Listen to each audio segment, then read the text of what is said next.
In 192 AD, Rome watched its own reflection turn monstrous.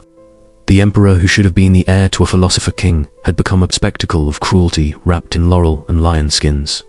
Marble still gleamed, incense still curled upward in temple light. But beneath the painted gods and perfumed crowds, one man's paranoia had turned the empire's guardians into his tormentors and, in time, into his executioners. This is the story of Commodus, the emperor who tried to make Rome his private arena and discovered, too late, that the guards who carried his throne could just as easily carry his death. He was born into philosophy and raised into performance. Son of Marcus Aurelius, the emperor who wrote of virtue in the margins of war, Commodus inherited not only the purple but also the expectation that Rome could be ruled by reason. Instead, he chose theatre.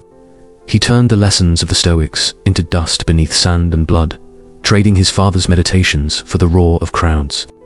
If you value the historical record, subscribe to Whispers of History. The past rarely speaks softly to those who refuse to listen. Every empire believes that lineage protects it from decay. Rome thought the son of a philosopher would be its moral shield, but virtue is not hereditary. Commodus proved that an heir can inherit only the machinery of power, not the soul needed to guide it. Under him, the empire learned a hard truth. Greatness does not collapse in an instant. It rots slowly under the weight of spectacle, cowardice, and obedience. From the beginning, Commodus did not see the empire as a burden. He saw it as a stage. He declared himself the new Hercules, draping his body in lion skins, lifting clubs instead of laws, preferring the weight of wooden weapons to the weight of empire. He renamed months after himself, renamed Rome after himself, even tried to rename the very calendar of time as if history were merely another arena to be conquered by his ego. This was not madness in isolation. It was a philosophy of rule, to turn government into performance, and performance into obedience. He loved the arena more than the Senate. In the amphitheater, he could pretend that danger was real, while knowing every blade was blunted, every opponent instructed to fall, every animal weakened, before facing his arrows from a safe platform above the sand. He demanded payment from the state for each appearance, draining the treasury to fund his illusion of heroism. Rome watched an emperor who preferred fake risk to real responsibility and learned that cowardice can wear the mask of courage if the lighting is right and the crowd is loud enough. To fund his fantasies, he turned the empire's wealth against its own elites. Senators were stripped of estates under accusations of treason, their fortunes redirected toward games, statues, and donatives that bought cheap loyalty from the crowd. He reversed the formula inscribed on monuments, placing the people before the Senate on official inscriptions, not out of love for the masses, but out of hatred for those who reminded him of the father he could never equal. Each chiseled letter was a quiet insult, a reminder that the old balance of power had been inverted by whim. Cruelty under Commodus was rarely random. It was curated. He mocked the disabled and the overweight in grotesque displays, turning private vulnerabilities into public sport. Those who displeased him did not simply die. They were humiliated first. Bodies became props. Pain became scenery.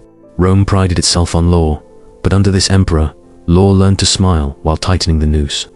The Praetorian Guard watched all of this from the shadows of marble pillars and balcony edges. Officially, they were his shield, sworn to protect the emperor who strutted in arenas and claimed godhood. In reality, they were his mirrors. They saw the distance between the man and the mask. They watched a ruler who feared real combat but demanded staged victories over chained gladiators and caged beasts.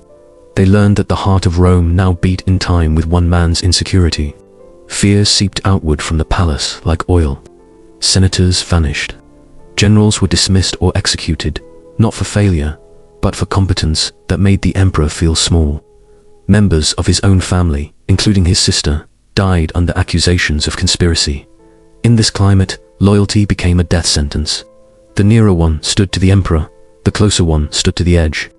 The Praetorian prefect, the concubine who shared his bed, the chamberlain who organized his days, they all understood that proximity was not privilege, it was exposure. Rome adjusted itself around Commodus like a body accommodating a wound. The city still functioned. Grain still arrived from Africa. Taxes were still collected. Yet the internal logic had shifted. The philosopher's son had turned governance into entertainment, and the empire had accepted the trade. What happens to a civilization when its ruler prefers applause to counsel, blood to debate, spectacle to duty? The answer was already forming in the eyes of the men who walked armed behind him, counting each step, each insult, each tremor of his paranoia. Because power that humiliates everyone around it eventually discovers that there is no one left to trust. And when an emperor trusts no one, the men who stand at his back begin to wonder whose throat they are truly guarding. In Rome, law once claimed to be a straight line etched in bronze. Under Commodus, it bent. What had been a system of precedent and senatorial deliberation dissolved into a series of decrees that served his impulses. A signature could erase a noble house. A whim could redistribute wealth. The codified structure that once restrained emperors became a thin curtain he walked through, laughing, to reach his next spectacle. Justice became a mask worn by convenience. Trials could be conducted, but their outcomes were foregone. The charge was often simple: conspiracy, insult, insufficient reverence. Confiscations followed, estates swallowed by the imperial need for funds. The Senate, theoretically the guardian of law, was reduced to endorsing his decisions, ratifying the very acts that hollowed its authority. Law, under Commodus, did not disappear. It simply forgot its purpose. He learned what Caligula before him had discovered in another generation: that legality can be turned into theater so complete that the audience forgets it was ever meant to protect them. Edicts arrived decorated with titles celebrating his divine strength and heroic status, rather than sober legal clarity. The preamble to each decision praised the emperor. The content punished his enemies. The law book became a mirror, reflecting only his image. Marriage, in such a system, was no longer sanctuary. It was leverage. Commodus disposed of his wife, Brucia Crispina, under charges that ended in exile and likely execution, clearing space for others to orbit his desires. Relationships at court shifted with his moods. A favorite today could be condemned tomorrow. Their families shattered because affection had become policy, and policy never lasted longer than his boredom. Intimacy became another arena in which power tested loyalty. Marcia, his concubine, moved from favored companion to condemned name on a list. Not because of betrayal in the old sense, but because she dared to protest his cruelty toward others. To resist even slightly was to be marked for elimination. To love him was dangerous. To caution him was fatal. In such a world, marriage, alliance, and affection turned into corridors of fear rather than refuge.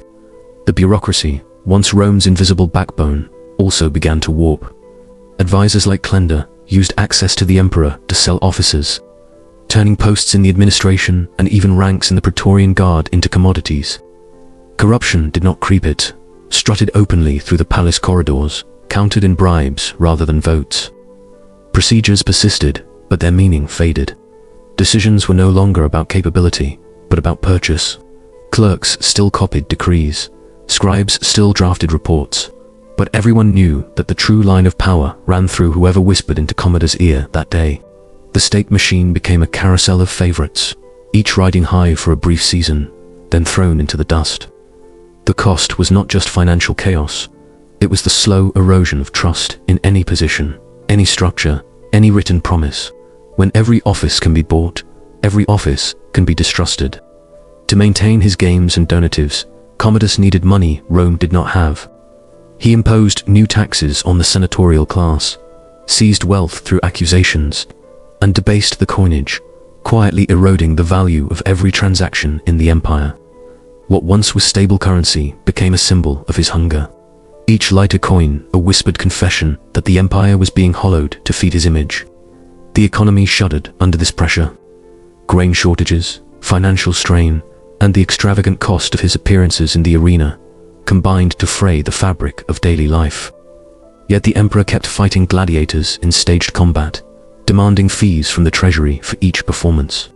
Money that might have fortified borders or funded infrastructure trickled into the sand of the amphitheater, soaked in blood and applause. Religion did not escape his reach. Commodus presented himself as a living god, a new Hercules, blurring the line between imperial cult and personal vanity. Statues rose in his likeness, sometimes armed and lion-clad, sometimes standing between the traditional deities as if equals.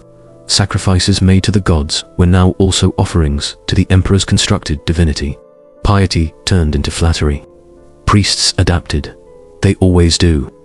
The rites continued, but words shifted.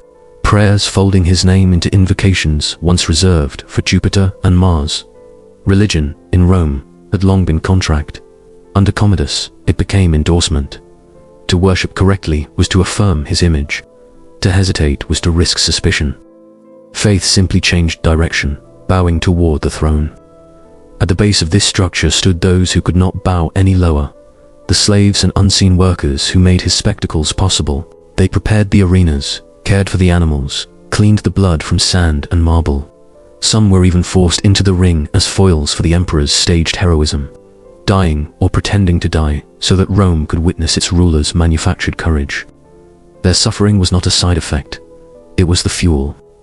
The Praetorian Guard, arrayed along this hierarchy, began to feel the tightening of an invisible noose. They enforced decrees they knew were corrupt, guarded a ruler who treated their commanders as disposable, watched favorites rise and fall, and learned that any misstep or perceived disloyalty could add their names to the list of the condemned. Fear that had once flowed outward now pooled in the barracks, heavy as armor. When guardians are treated as tools, they remember that tools can break. In this world, law mocked morality, intimacy was hostage, bureaucracy was auctioned. The economy bled out beneath spectacle, religion bent its neck, and the nameless carried the weight. The system appeared to function, but its logic had reversed. The empire no longer existed to serve its people. The people existed to sustain one man's myth. And in the quiet spaces between decrees and festivals, the men who held swords at his back began to ask themselves a forbidden question. If this entire structure rests on his breath alone, what happens when that breath stops? Fear does not always arrive with a shout. It can come folded, quiet, in a single sheet of wax tablets bearing names. Late in Commodus' reign, death itself was organized into a document. On it, in the same calm hand that signed decrees and games, the emperor listed those he wished removed from his world. Senators, officials, and then, finally, those who stood closest to him in the dim inner circle of power. Marcia, his mistress, Latesse, the prefect of the Praetorian Guard, and Eclectus, the chamberlain who managed the small mechanics of his days.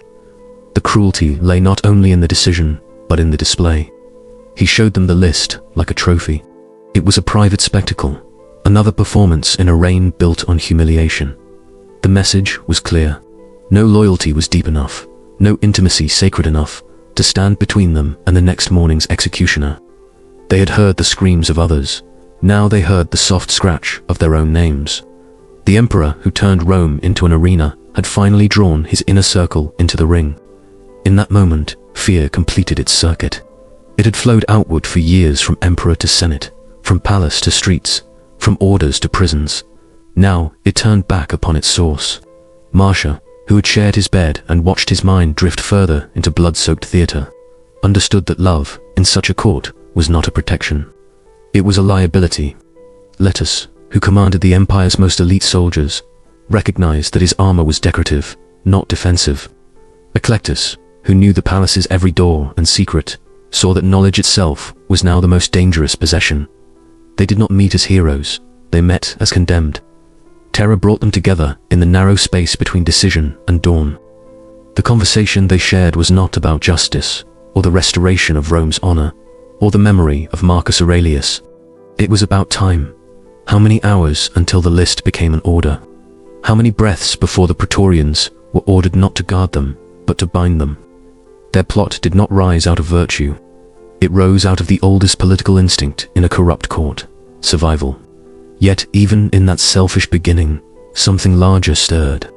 When those who control the channels of power turn against the man who occupies the throne, the system itself shudders. Latesse understood the structure of fear he enforced. He knew the temper of the guard, men who had watched this emperor squander their prestige on games, who had seen posts sold, fortunes squeezed, and imperial dignity traded for the roar of the crowd. In the barracks, they did not speak openly, but they did not need to. Every donative stretched thinner. Every debased coin weighed lighter in the hand. The gap between the image they were sworn to protect and the man behind it had grown impossible to ignore. Commodus, meanwhile, sank deeper into his own ritual of self-worship. He no longer ruled, he rehearsed. His days moved between baths, feasts, and the arena, where he appeared as Hercules triumphant, slaying animals brought in chains and men forced to fall on cue. To him, the empire's bureaucracy existed to arrange the props. The guard existed to hold the backdrop steady. The Senate existed to applaud on command. He could not imagine that the stagehands might tear down the set. Law had become habit under his hand, morality a costume worn briefly for effect. The same machinery that recorded taxes and troop movements now also recorded accusations of treason, confiscations, and executions. Every name on every list passed through the fingers of people who read more than ink. They read patterns. They saw that the circle of the condemned was tightening, drawing closer to the center. If Marcia, Litus, and Eclectus could be written down like any other enemy, then no rank or office meant anything. Once fear consumes all gradations, it begins to feed on its own creators. Marcia's decision was simple in form and terrible in implication. If the emperor could not be fled, he must be stopped. She had tried to bend his cruelty with words, to soften his more grotesque impulses, to pull him back from the edge. Words had failed. The list was his answer. So she took another path, that ancient Roman one, older than any emperor. Remove the man, and hope the office can be repaired. Yet this was not a Senate decree or a public assassination in the Forum. This would be done in the only place Commodus truly believed himself untouchable, the private world of his pleasures. For a reign built on spectacle, his fall would be painfully intimate. There would be no crowd, no trumpets, no carefully arranged costumes, only bodies in a room, breath and hands, and the rough mechanics of killing. That is the hidden symmetry of tyranny. It tries to make every act public, ceremonial, monumental, but it often ends in the smallest possible space between a heartbeat and a hand around a throat. The Praetorian Guard, always present and always silent, stood at the edge of this shift. They did not yet act, but they felt the air change. Orders had long flowed in one direction, from emperor to prefect, prefect to officers, officers to men. Now a new current appeared, running quietly upward from the fearful hearts of those nearest the throne. Litus, whose rank placed him at the apex of their hierarchy, now contemplated something forbidden, using the guard not as a shield for the emperor, but as an instrument against him. And so the question that had haunted every corridor of Rome under Commodus finally took shape within the very institution that held his life in its hands. If the emperor has turned the empire into a weapon against itself, do those who carry the sword have the right, perhaps even the duty, to turn that weapon back upon him? Night in Rome was never truly dark. Even when the torches burned low and the forums emptied, a dull glow lingered over the city like a memory of fire. In the palaces on the Palatine, that glow took the shape of lamplight behind curtains, of soft footsteps in marble corridors, of whispers pressed thin against painted walls. On this night, the light that mattered most flickered in 3 Mainzand, in the barracks of men who had grown tired of guarding a god who feared his own shadow. Marcia moved first. She had always lived in the narrow space between privilege and danger, a concubine whose nearness to the emperor brought influence and constant risk. She had soothed his rage, laughed at his crude jokes, watched him preen as Hercules, and listened as reports of executions and confiscations flooded in like daily weather. Now she held a different power in her hands, knowledge of the list that condemned her and those who might yet save her. Affection had failed. Now calculation took its place. Litus, commander of the Praetorian Guard, understood calculation better than most. His world was numbers, cohorts, shifts, routes, entrances. He knew how many men stood between the emperor's chambers and the outer gates, how quickly alarms could be raised, how long it took for a message to pass from mouth to mouth at night. His duty, written in the language of honor and tradition, was simple: preserve the emperor's life at all costs. But Commodus had dissolved that clarity. When the ruler trampled law, mocked religion, drained the treasury, and treated the guard as expendable merchandise. What exactly was Litus preserving? Eclectus, the chamberlain, lived in the spaces between their worlds. He managed the emperor's schedule, oversaw attendance, regulated the flow of information. He knew which doors stayed unlocked, which servants could be trusted to forget what they saw, which corridors could swallow sound. He had watched Commodus drift further into fantasy, rehearsing fights, ordering new statues, demanding new titles, reshaping the very calendar around his name, while reports from provinces grew darker, complaints from legions more insistent. His loyalty had once been to the man. Now it had narrowed to something smaller and sharper: survival, and the hope that someone more stable might yet sit on the throne. The plan that emerged between them was not grand. It did not aim to rewrite the empire in one night. It aimed at a single, breathing obstacle: the emperor himself. They could not challenge him in public. The crowd still roared for his performances, and the Senate still bowed to his decrees. They could not rely on legal forms. Law had long since been bent into his reflection. Only one realm remained where Commodus was vulnerable: the private theatre of his body, the rituals of bath, drink, and sleep where even a god must breathe like any other man. Poison was the first instinct. It suited the quiet ruthlessness of the palace. The old pattern of cups turned into weapons. Wine could be laced. Food could be touched. Sleep could be deepened into death. Marcia knew his habits, his favored drinks. Eclectus knew who poured them. The task could ensure that the wrong men were on duty. If the emperor began to thrash and call for help, it would look like illness, misfortune, divine displeasure, anything but the deliberate hand of those closest to him. But tyranny, when it has lived long, teaches its own precautions. Commodus had watched others fall. He had heard tales of emperors taken by unseen substances. He trusted few. Tasters sampled his meals. Servants were rotated, their families kept as silent guarantees of loyalty. The emperor's paranoia, sharpened by years of imagined plots, had built a fence of caution around his lips. If poison failed, discovery would be swift, and the noose would tighten around the very necks, now planning his end. The deeper truth was more dangerous. The system Commodus had created left almost no room for error. There was nowhere to retreat, no alternative patron to seek, no honest appeal to law or senate. Power had become a single point, and that point now threatened to obliterate those who touched it. When politics becomes the orbit of one man's appetite, every misstep becomes fatal. This is the secret terror of autocracy. It does not merely crush opposition, it devours its own instruments. Letaz turned his thoughts to the guard. The Praetorians had been reshaped during Commodus' reign. Their ranks sold and traded, their loyalty constantly tested. They had protected him in the arena, ringed his chariot, and kept order at games where he pretended to fight for his life, while slaughtering those too weak to harm him. They had watched him demand payment from the treasury for each staged victory, as if the empire existed to bankroll his fantasies. They had felt their own prestige drained with each degraded spectacle. How long could men trained in real war tolerate a master who played at danger while exposing them to real disgrace? Yet dissent in the guard was not noble. It was cautious. Each soldier knew what happened to those who spoke too freely. Silence had become the first rule of survival. They shared their resentment in glances, not words. They counted the years of his reign like a campaign gone wrong. They waited for someone above them to decide that enough was enough. For them, as for most of Rome, obedience had become habit, even when it ached. Only when the command at the top shifts does habit break. This is why the decision of a few mattered so much. Marcia, Letus, Eclectus. None of them alone could topple an emperor who commanded legions and crowds. But together, they formed a small, lethal intersection. Access to the body, control of the guards, mastery of the doors. Tyrants fall not when the masses suddenly awaken, but when the small, tightly controlled world around them fractures. The emperor had turned everyone into a potential enemy. At last, that prophecy fulfilled itself.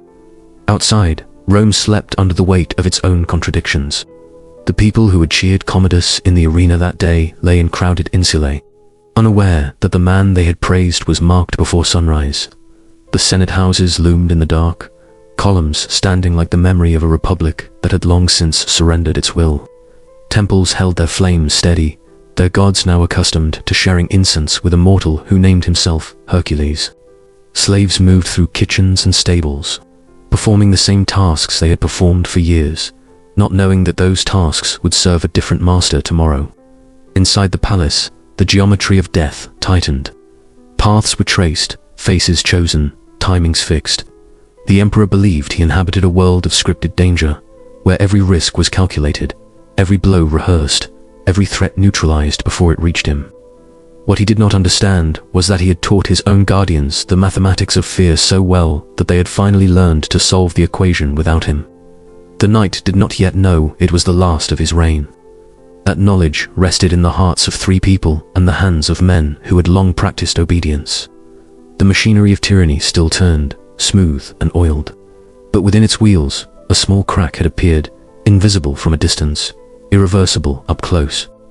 When power has reduced all bonds to terror, the first true loyalty that reappears is loyalty to survival. And survival, in that palace, now required that the emperor stop breathing. The palace baths steamed like the breath of a dying god. Water lapped against porphyry edges, scented with oils that masked the faint metallic temps of fear. Commodus entered, as always, naked save for the laurel that crowned his delusion, his body marked by scars from staged combats he called triumphs. The air hung heavy, lamps casting long shadows that danced like Praetorians on the walls. He did not know this steam carried death, prepared not in distant provinces, but by hands that had dressed him that morning. Marcia had chosen the cup with care. Poison slipped into wine, colorless as betrayal, strong enough to strangle breath without spectacle. Eclectus placed it on the marble rim, his face the mask of routine. Lattes stationed men outside, loyal to the prefect now, not the man in the tub. The emperor drank deeply, praising the vintage, oblivious to the calculus of survival that had turned his closest into assassins.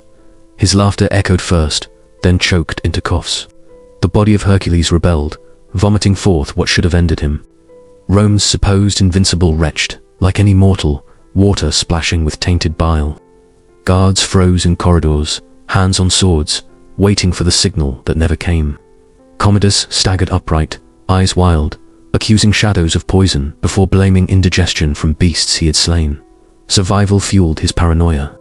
Each failed death proved his divinity to a mind already lost to mirrors. The conspirators retreated into night, hearts pounding like drums before battle. Failure was not reprieve. It was acceleration. Fear as administration perfected itself in this failure. Commodus had long ruled through dread's machinery, informers in every hall, tasters for every bite, ledgers tracking disloyal glances. Now that machinery turned inward, auditing even his own survival.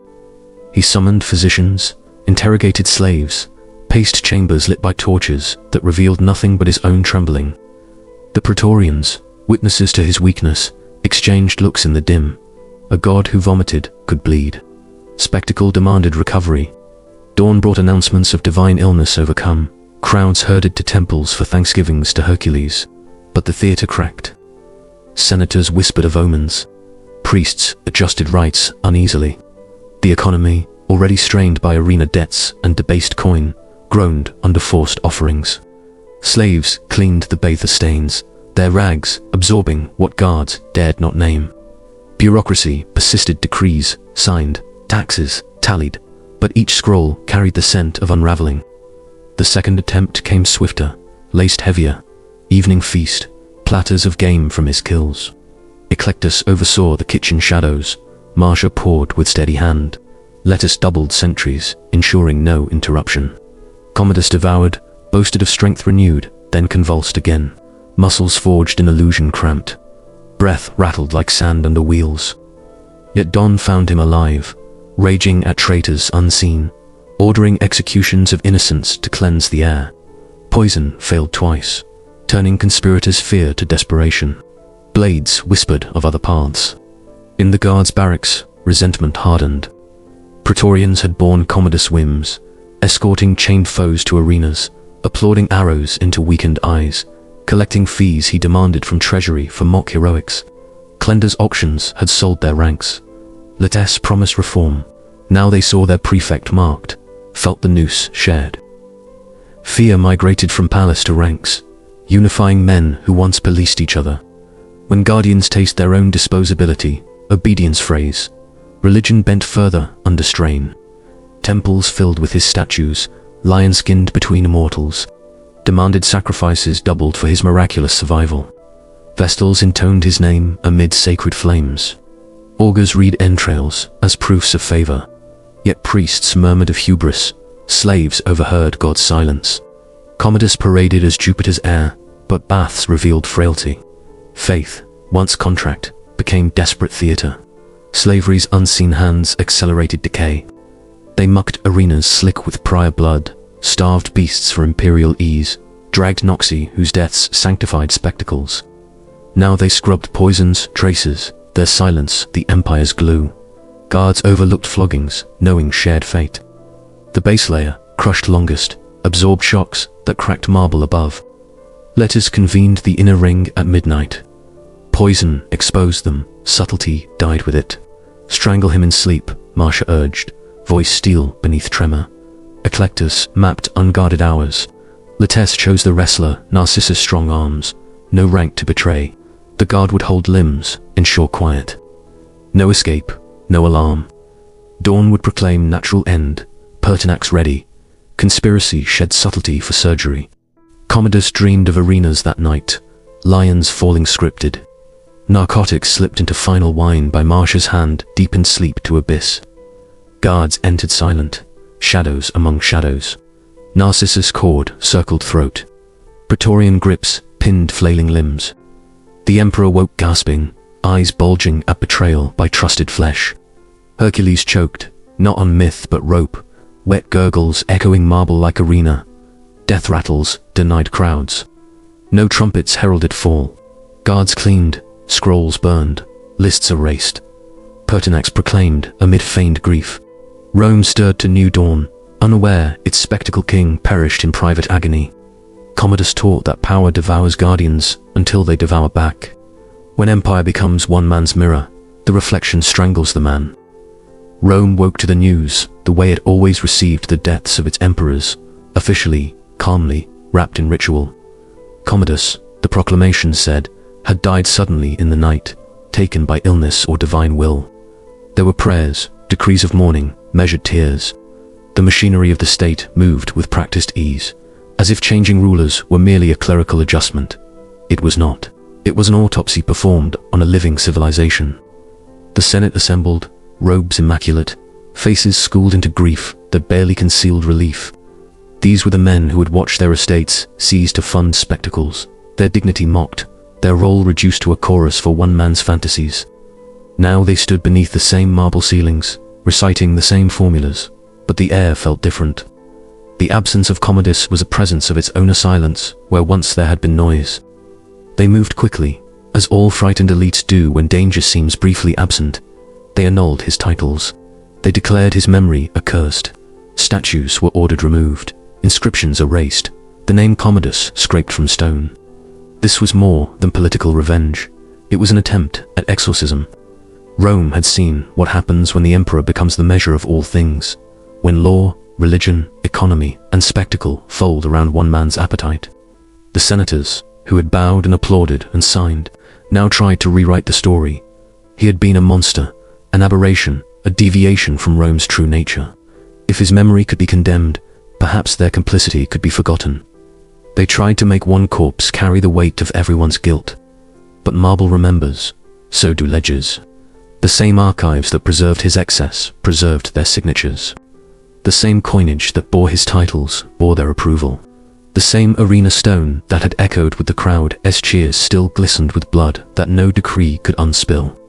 Damnatio memoria, the condemnation of memory, was less a moral act than a political tool, an attempt to cut out a tumor without admitting how long the body had fed it. Rome did what empires always do after a tyrant. It blamed the man and spared the system. The Praetorian Guard, who had strangled him in the privacy of his chambers, now stood guard at public ceremonies as if nothing had changed. Their armor shone. Their formation was precise. But each man knew that the line had been crossed.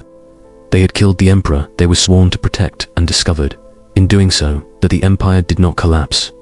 The sun rose. Orders continued. Coins still changed hands.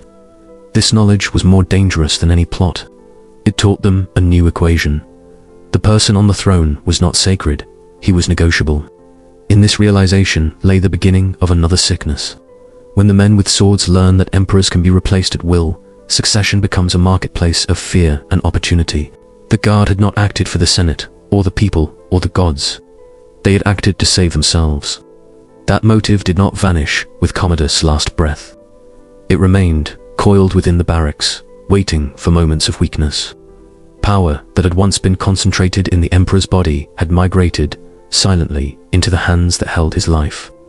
Outside the palaces and Senate chambers, the city continued. Bakers opened their shops.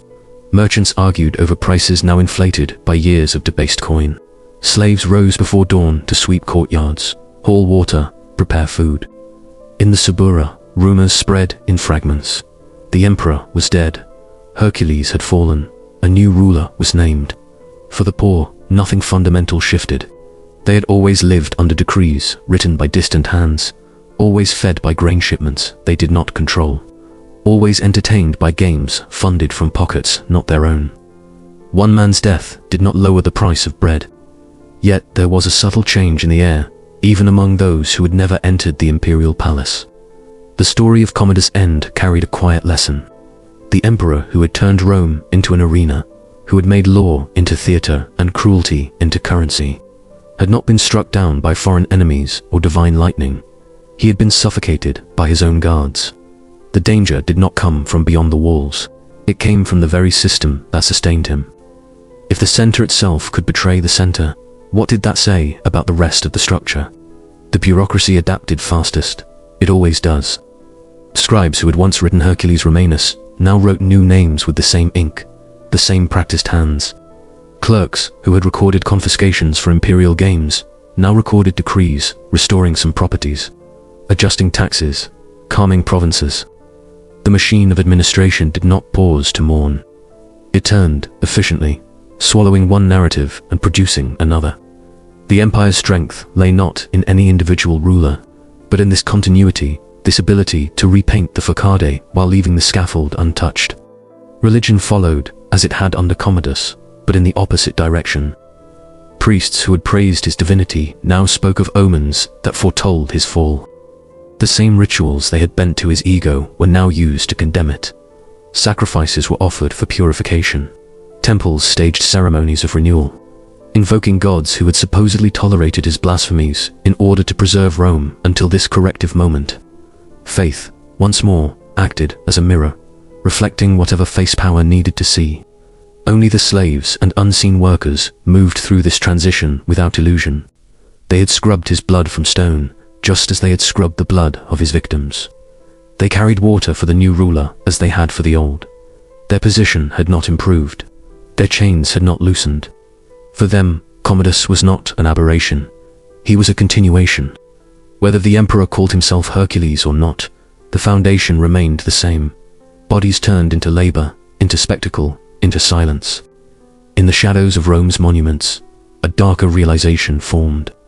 If a son of Marcus Aurelius could become Commodus, if a philosopher's heir could turn into a torturer wrapped in lion skins, then lineage and education and culture were no guarantees against decay. Rome could no longer pretend that cruelty was a foreign infection. It was native. It grew in the same soil as its law, its roads, its literature, its marble. The empire had looked into the face of its own creation and seen not a god, but a distorted reflection of itself. And somewhere, in the quiet of those who watched history instead of performing it, a question lingered. If power can twist so completely in one generation, what is to stop it from doing so again? The fall of Commodus was not the end of a nightmare. It was a demonstration, a proof that once the structures of law, religion, economy, and spectacle have been bent around the vanity of one man, they can be bent again for another. Rome had killed the actor. The stage remained. Pertinax rose on the tide of Commodus' absence, a soldier administrator who promised the restoration of Senate dignity and fiscal sanity. Rome exhaled briefly, as if shedding fever. Temples filled with prayers for renewal. Senators drafted edicts restoring confiscated estates. The arena fell quiet, its sand unbloodied for the first time in years. The machinery of empire adjusted gears smoothly, scribes crossing out one name and inscribing another. Yet beneath the official calm, the fracture widened. Power, once embodied in a single throat, now sought new flesh to inhabit. The Praetorian Guard moved first, their betrayal of Commodus, not an act of principle but precedent. They had learned that emperors were disposable, their lives a transaction balanced against self-preservation. Pertinax, stern with reform, threatened their privileges. No more sold ranks, no more donatives from debased coin, no more auctions of office. The barracks murmured. Men who had strangled one ruler weighed the cost of obeying another. Loyalty, auctioned under Commodus, now demanded payment it could not receive. Swords whispered of market correction. Law, briefly revived, cracked under pressure. Pertinax ordered audits of imperial excess, tracing funds from senatorial ruins to arena props. The Senate applauded, but clerks in shadowed scriptoria hesitated over ledgers that implicated them all. What had been theatre under Commodus became accountability, and accountability unearthed shared guilt. Trials loomed not just for the dead emperor's favorites, but for those who had signed, bowed, and profited. Justice, when inconvenient, invites its own assassins. Marriage and intimacy at court shifted uneasily. Pertinax, married to duty rather than whim, elevated no concubines to policy. Yet the palace remembered Marcia's hand in the poison lettuce grip on the cord. Women who had navigated Commodus' appetites now navigated silence, their influence erased like his statues. Families once shattered by imperial desire reformed cautiously, alliances redrawn not by affection but audit. Intimacy learned caution. To love power was to court its blade. Bureaucracy, Rome's eternal spine, bent double under reform. Pertinax demanded efficiency grain, rations recalculated, provincial taxes rationalized, legions paid in solid silver. Clender's ghost lingered in sold posts. Lattes clung to prefecture by promising guard obedience. Yet scribes, who had tallied spectacles as governance, now tallied debts that dwarfed emperors. Papyrus piled with reports of empty coffers, strained borders, inflation gnawing markets. The machine ground forward, but its wheels, slipped on sand, turned to debt. Economy, hollowed by lion skins and staged arrows, refused revival. Debased coin circulated like tainted blood. Bakers refused lighter metal. Provinces withheld grain under tax fatigue. Pertinax auctioned palace luxuries. Commodus' golden Hercules statue fetched whispers, not wealth. Senators reclaimed estates but hoarded, fearing guard unrest. The arena, once treasuries more, stood idle, its silence a confession. Spectacle had been governance, and without it, the crowd stirred hungry. Religion adjusted rituals with practiced grace. Priests who had hailed Hercules now invoked Janus, god of transitions, offering sacrifices for stability. Vestals tended flames untainted by arena triumphs. Augurs read entrails as warnings against hubris. Yet temples bore scars, statues toppled, inscriptions chiseled blank. Faith, bent to one man's mirror, now bent to collective amnesia, whispering that gods had withdrawn favor from Commodus alone, sparing the system that adored him. Slavery and unseen labor absorbed the shock without tremor. They swept palace floors, slick with new decrees, hauled grain under old whips, mucked barracks where praetorians plotted. Slaves had scrubbed Commodus' vomit, his blood, now Pertinax bathwater. Their silence sustained transitions, bodies fuel for machines that devoured rulers. Guards flogged them harder, projecting rage at unpaid donatives. The base endured, unchanging, while marble above shifted names. Fear, as administration evolved, decentralized. No single list now. Whispers sufficed. Pertinax alienated the guard by parsimony, senators by probing audits. Lattes balanced prefecture against mutiny, eyes on men who remembered strangling gods. The emperor who promised reason discovered tyranny's echo. Reform threatens more than excess. When bureaucracy tallies its own complicity, it seeks new masters. Spectacle as governance flickered back unwillingly. Pertinax funded no games, but crowds gathered unbidden in forums, demanding bread over bronze eagles. The arena's absence bred hunger, riots. Subura alleys echoed with chants for Commodus, return not love, but memory of full bellies. Pertinax yielded slightly, modest distributions, but the lesson endured. Without theatre, empire starves. Climax approached not in blood, but exhaustion. Pertinax lasted 87 days, slain not by poison's subtlety, but blades in dawn barracks. 300 praetorians, paid by auctioned futures, cut him down mid-reform. No cord, no privacy jest, public butchery, his head paraded as Commodus had been hidden. The guard auctioned the throne to Didius Julianus in forum bids. Cestices shouted like tavern wagers. Rome watched law collapse into commerce. The system Commodus had hollowed refused healing. Pertinac's fall proved the autopsy incomplete. Not one man, but machinery sustained by fear, spectacle, silence. When guardians sell emperors like officers, civilization auctions its soul. Commodus was the symptom, the guards, the disease. When the Praetorian Guards sold the throne to the highest bidder, Rome finally saw in daylight what Commodus had practiced in shadow. Power as transaction, sovereignty as merchandise. The Forum, once the heart of Republican debate, echoed with bids for an empire. Gold clinked where law had once spoken. Didius Julianus, rich and desperate, purchased what Marcus Aurelius had bled to defend, and Commodus had strangled with spectacle. The transfer was legal in form, obscene in essence. Rome had not merely lost its emperor, it had priced itself. The Senate watched this auction with a horror laced by recognition.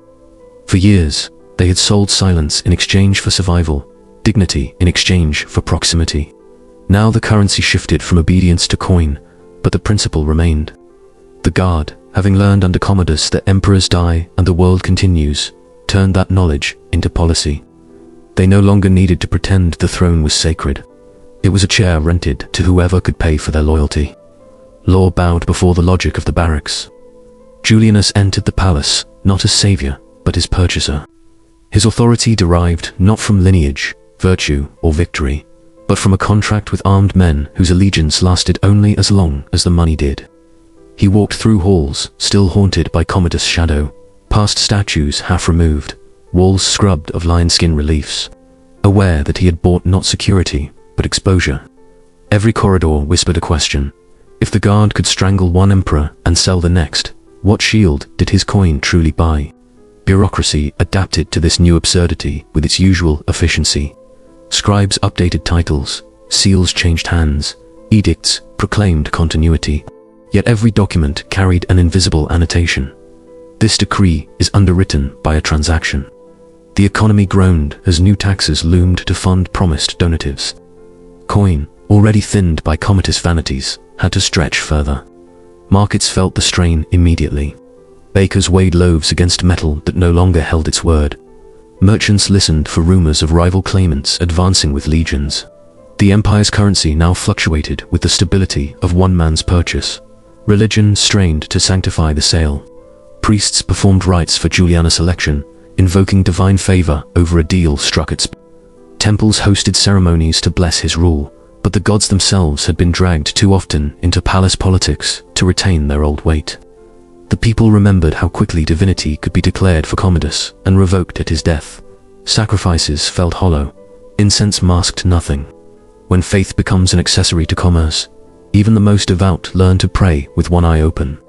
The slaves and unseen workers, as always, kept the system moving. They opened gates for the new emperor, lit torches for his processions, prepared feasts in kitchens still stained by the previous regime's excess. Their chains did not lighten with each succession, they merely clinked in different patterns. They had carried Commodus' trophies, scrubbed his arenas, disposed of his victims. Now they carried Julianus' hopes and heard in barracks and stables the same bitter jokes. Rome had not changed masters. It had changed methods. Fear, once centralized in the figure of Commodus, was now fragmented. The Guard feared the legions in the provinces, who had not been consulted in this auction. The Senate feared the Guard, whose blades had set a price on senatorial irrelevance. Julianus feared everyone's soldiers, senators, people, and the rumor of distant generals named by troops rather than coins. The city became a web of anxieties, each strand tied to a different power center, each vibrating with the approach of an inevitable conflict. Spectacle, briefly muted after Commodus' death, crept back in different clothing. Julianus held no gladiatorial fantasies, but he needed appearances. He walked among the people, promised stability, spoke of restoring order. Yet every gesture felt like theater performed on a stage whose foundations were cracking. The crowd, once dazzled by lions and blood, now measured rulers by grain prices and whispers of war. The arena where Commodus had played at danger now stood as quiet evidence that Rome's true spectacles were no longer games, but coups. Beyond Rome's walls, other claimants rose. Legions along the frontiers, hardened by real war rather than staged combat, proclaimed their own emperor's men, who had earned loyalty through campaigns, not coin purses. These soldiers had watched the guards auction with contempt. To them, Rome had dishonored itself. The empire was no longer a shared project, but a prize. Civil war, the old spectre of Roman politics, stepped forward again, patient and familiar. What Commodus had hollowed, and what the guard had exposed, now split along fault lines drawn by distance and steel. The year of the 5 emperors unfolded from this fracture like a grim lesson. Julianus, Pertinax, and those who followed flickered across the imperial title, each rising on a promise and falling to a blade. Rome had entered a new phase, not the madness of one man, but the instability of a system that no longer believed in anything beyond immediate advantage. Empire, once justified by law and order, now resembled the arena Commodus loved, a place where each new combatant entered to cheers and left as carrion. Underneath, the patterns Commodus embodied persisted. Law continued to serve the strongest faction. Marriage and alliances rearranged themselves around temporary power. Bureaucracy kept stamping seals on shifting realities. Religion blessed whoever held the keys. Slaves carried out the orders, no matter whose voice issued them. The forms of civilization endured, but their content had been quietly replaced. Rome still called itself eternal. Its gods still watched from pedestals. Its roads still stretched to horizons. Yet the idea that held it together, the belief in a shared order, had been replaced by something sharper and thinner. The will to survive the next transition. Commodus's death had not cured Rome. It had revealed Rome to itself. An emperor who turned guards into torturers and games into governance taught his world a new normal. The guard learned that killing a ruler could be a negotiation. The Senate learned that erasing a name could not erase complicity. The people learned that bread and fear could be given by any hand. After such lessons, the empire could change faces endlessly without touching its core. In that restless succession, in that marketplace of crowns, the true legacy of Commodus lived on, not in statues toppled or decrees annulled, but in the quiet acceptance that power was no longer a burden tied to virtue, but a commodity, a costume, a role in an unending drama. Rome had passed through the reign of one man, madness, and emerged into something colder, a world where no one believed in the script, but everyone still played their part. The year of the 5 emperors ground Rome beneath its wheels, each claimant a brief shadow cast by Commodus' lingering rot. Septimius Severus emerged not as healer, but as surgeon African-born, legion-forged, promising order through iron. He marched on the city, paid the Praetorian Guard 13 years' donatives in one brutal transaction, and dissolved the cohort that had auctioned thrones. Blades that strangled Hercules now bent to a new master. Rome learned that stability could be purchased, but at the cost of pretending the auction had never occurred. Law, fractured into factions, was reforged in Severus' image. Trials became tools of consolidation. Senators who backed rivals vanished into exile or quieter ends. Marriage alliances shifted to secure his dynasty. Crispina's ghost forgotten as new empresses wove provincial blood into imperial veins. Bureaucracy swelled, clerks multiplying like rats in granaries, their scrolls now justifying conquests abroad to fund stability at home.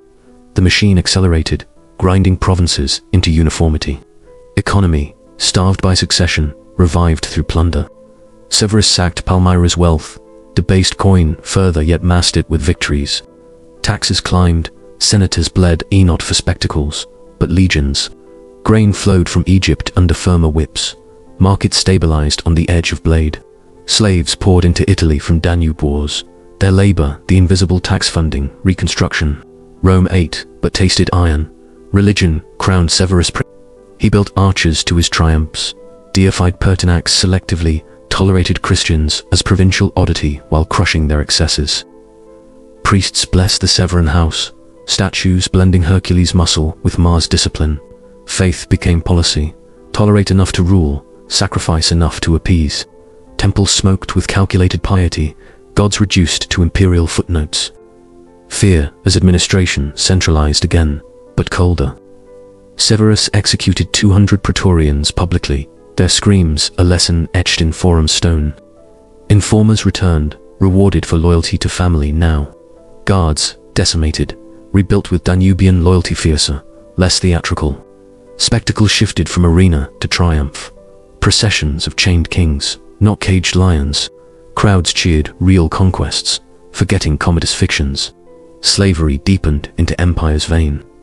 War captives mucked mines, manned galleys, built Severus walls in Britain. Unseen hands scrubbed not one emperor's blood, but thousands. Their endurance mocked marble pretensions. Gods fell, houses rose, chains endured. Bureaucrats logged them as assets, priests omitted them from prayers. Yet cracks persisted.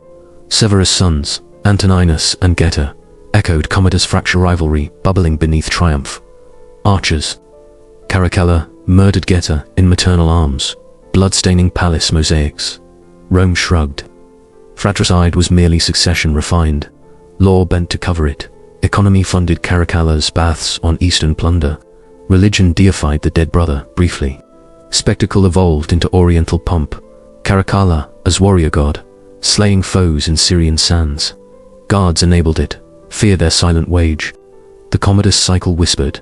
One man's arena becomes another's battlefield, but the crowd's roar sustains both. Empire stabilized, yet hollowed further law for consolidation, not justice. Economy for war, not prosperity. Beneath Severus' order lay the truth Commodus exposed. No reform erases the machinery of obedience. Guards could be replaced, but not the logic that made them sellers of crowns. Rome rebuilt archers, but the foundation trembled with each new hand grasping the purple. When does restoration become replication? When the system learns to survive its symptoms? The Severan peace endured decades, a veneer of marble over Commodus' sand. Yet each emperor, from Severus to Elagabalus, excesses, bore his shadow. Power as performance, loyalty as transaction, cruelty catalogued as policy. Rome gazed outward to Parthia, inward to fracture, forgetting the guards who first taught that thrones bleed. Rome did not end with Commodus' gasp. It adapted, as empires do, papering cracks with archers, victories, new names. Yet his reign endures, not as chronology, but autopsia scalpel through the pillars that held the eternal city. Law bent to theatre, intimacy to leverage, bureaucracy to auction, economy to spectacle, religion to flattery, slavery to silence, fear to governance itself. Commodus was no aberration. He was revelation. Consider law. Once bronze tablets guarding republic's ghost, now emperor's mirror. Commodus mocked it in arena decrees. Successors weaponized it in purges. Senate signatures, forced under lion skins, became routine under Severan blades. Justice learned flexibility and bending, only against the weak. Marriage and intimacy. Brucia Crispina exiled for whim. Marcia poisoned for caution. Court bonds twisted into policy traps. Wives pawns in faction games. Severus wed dynasty to provinces. Caracalla stained maternal hearths red. Love, in palace shadows, became calculated risk. Affection audited like estates. Bureaucracy, Rome's patient spine, bloated under excess. Clender sold prefectures. Severus multiplied clerks to tally wars. Scrolls piled crees, taxes, executions, inked hand, complicit. The machine outlived emperors, grinding names into uniformity, preserving form while devouring content. Economy hemorrhaged, then clotted. Debased coin, seized fortunes, provincial plunder. Commodus funded lions, Severus funded legions. Inflation gnawed, slaves mined deeper. Grain ships sailed under heavier guard. Prosperity's illusion sustained crowds, masking veins emptied for purple. Religion, practical contract of gods and grain, knelt fully. Hercules statues flanked Jupiter. Elagabalus imported Syrian stones. Priests intoned new divinities. Vestals blessed arena gods, then triumph gods. Faith mirrored power, eternal when useful, revocable when spent. Slavery, unseen base, absorbed all. Arenas mucked, palaces scrubbed, mines filled with war's harvest. Guards flogged projections of their fear. Scribes logged humans as amphorae. Endurance was rebellion's. Ghost chains outlasted marble. Fear administered perfectly. lists under Commodus, executions under Severus, auctions between guards, stranglers turned sellers, learned thrones negotiable, loyalty transactional, obedience, survival's grammar, spectacle governed eternal, Commodus and Severus triumphs, Caracallus, slaughters, crowds roared, forgetting bread's price, borders strain, theatre unified what law divided. Commodus collapse guards, cord in steam-lit, bath quiet, bureaucratic, symbolic, no forum blade, just intimate betrayal, aftermath. Succession's frenzy, then iron order masking, same logic. Rome survived, renaming months, scraping names, building arches, yet the mirror remained. His universal message pierces time. Civilizations crave spectacle over substance. Applaud cruelty draped his heroism, sustained tyrants through silence. Modern powers, echo arenas, digital guards, corporate, lis, alg. When law becomes performance, economy, humiliation, religion endorsement, the Hercules within every system awaits his cord. Commodus was not a man. He was a mirror held until Rome saw its own throat bare.